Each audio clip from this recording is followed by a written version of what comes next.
Inside here, right on the control panel, right here, you just press these buttons and it will give you the reading of what is in all your tanks. So you do have the 2 gray tanks, and right now it's reading about 2/3 filled in the fresh tank, so that is what it'll look like.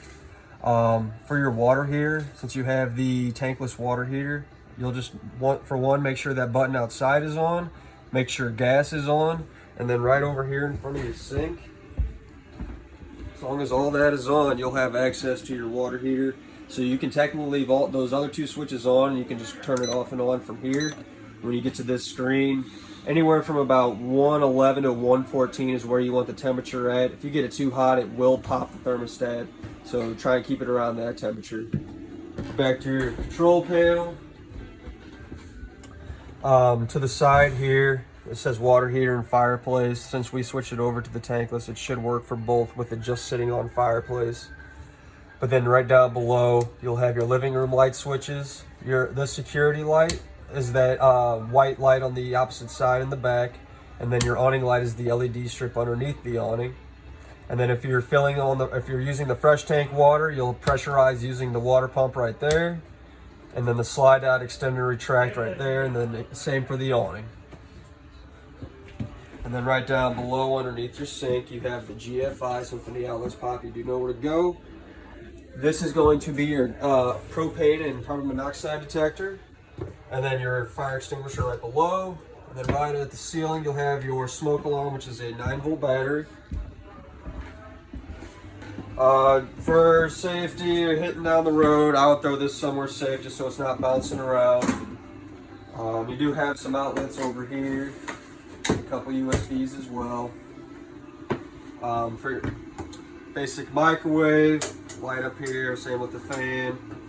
For your stove top, just fold it back. You'll have a little backsplash, and then you do have a night light.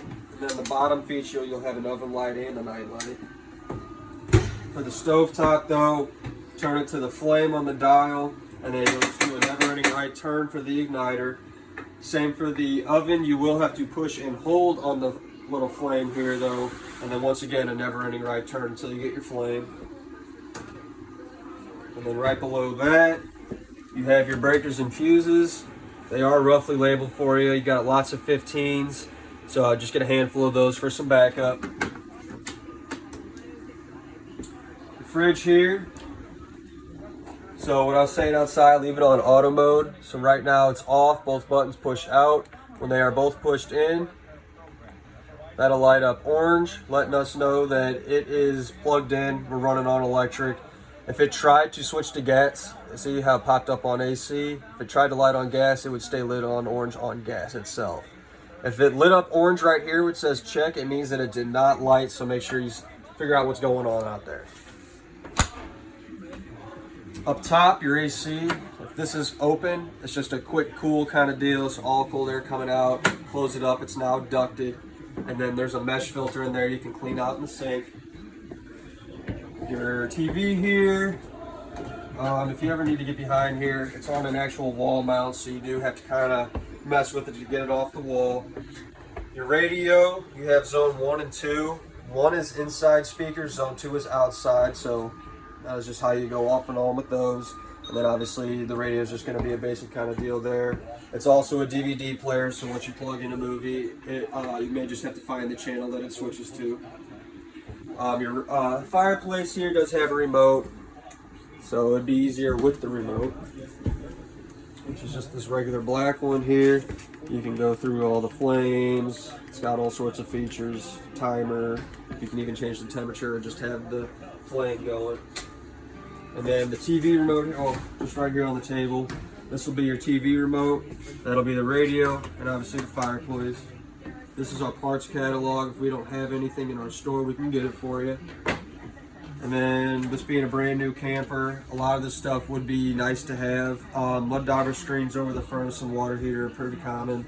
If you want clean water in here to drink, get a sanitized hose, which does not hold bacteria like a regular garden hose.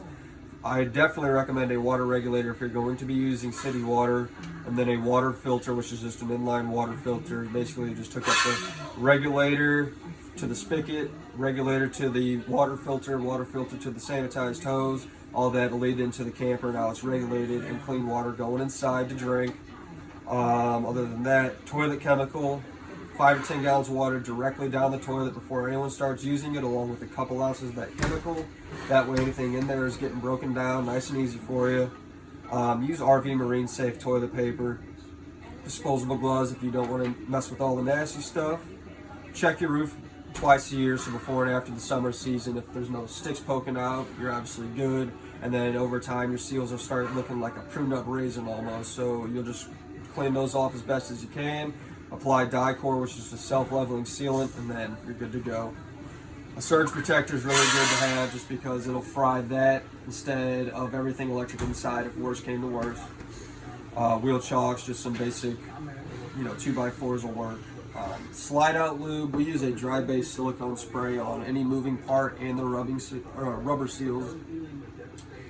Slide out seal roof wash and conditioner. Basically, it's just like a basic soap, but once you rinse it off, it'll leave a kind of protective coating over the sides. Mildew stain remover is really good at getting your awning clean if it's gotten nasty on you, and then 4U cleaner is really good at getting the bug guts and black streaks and everything off. This will be all your fun reading material, all the owners and instructions manuals. This was that TV mount I was telling you, so as long as the TV fits this, you can take it inside or out from the bedroom to the outside wall.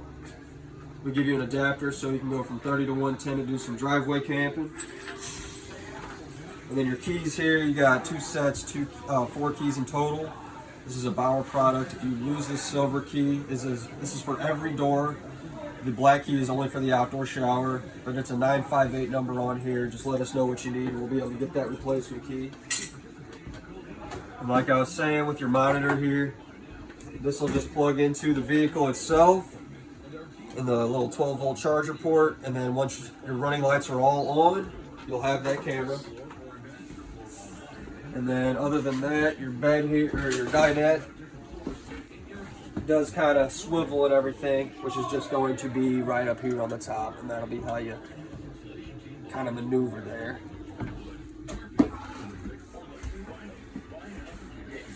It's tight. So heading right this way. Bathroom, foot pedal to flush. Your vent up here you have to manually open, and that black switch in the corner is how Yep, this is going to be the middle one on the light, or on this lights here to control that. And then all your light switches here will be, so the blue one on the bottom, and then your vanity, and then the ceiling light. For travel, definitely make sure that your rubber piece is latched around here. It's not the strongest, so don't try and overwork it. Outlets in here as well. And obviously plenty of storage in this thing. Definitely make sure your bathroom door is closed before you hit the road so it's not bouncing around. Your thermostat here, so tapping mode is just going to get you where you need to go. This is how you change the fan speed once you get to that screen. And then for whatever reason it starts reading 13 degrees on you, just double tap the arrows at the same time and that'll bring it back to normal. Light switches over here for the top and then down below. You do have an emergency exit over there. If you don't know how to work that, it's just pull this arm up, pull straight, push out. It's on a hinge at the top, which you can push as far as you can and the screen pops out. You can get out if you need to. I would definitely throw these under the bed, which it does have a strap. I'll show you here in a sec, but throw these before you hit the road. They do recline, and they got the massage, light, heat, all that good stuff. Right here, this door needs to be all the way open. You got this little rubber band that you get around that hook before you travel, and whenever it's closed it does have a lock here for you. Inside on the wall, this will be the light switch for in here. As you can tell, those didn't shut off, so they'll have their own thing. Basically you hit the button over and over again until you get what you want. And then right inside here, You'll have a motion sensing light for your little closet vanity area. And then you'll have a switch on both sides of the bed, and it'll be a little blue light in the back corner there. Outlets and USBs, at least on this side. And then you do have another fan up here, which you have to manually open. And then there's that little black switch again that you'll turn off and on with. And then underneath the bed, these straps here, these are going to be for those little family dinner tabletops for your lighters. And then once again, you do have another emergency exit. It's just going to pop right out like that. And that's pretty much it on the inside. You guys enjoy.